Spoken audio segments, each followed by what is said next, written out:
My name is Noemi Antonio. I'm working at the FHNW at the Institute for Circular Economy, and I'm here today as the research partner. My name is Maya Wieprachtiger. I'm a project manager at Real Cycle.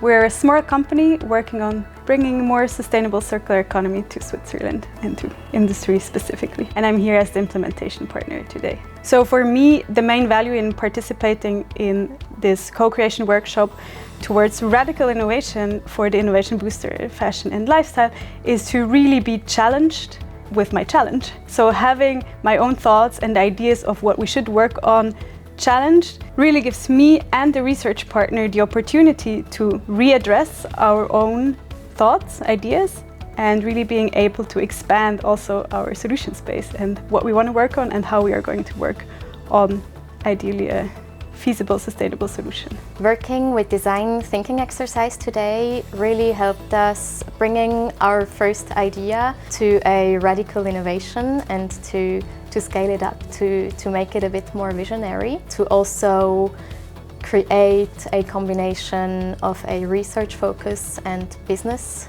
focus. So looking at both perspectives and bringing them into our idea.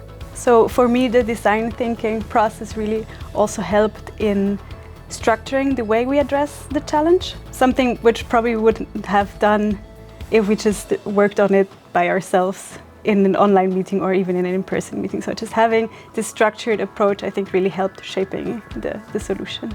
Today we focus mostly on the desirability of our idea because we think, and I think here we agree with the research perspective, but also the business perspective, that this is the first and probably also the most important thing that needs to be addressed when starting with an idea. Because if no one wants to have the product or the solution that we were coming up with, of course, there will be no demand, and then the idea will just die.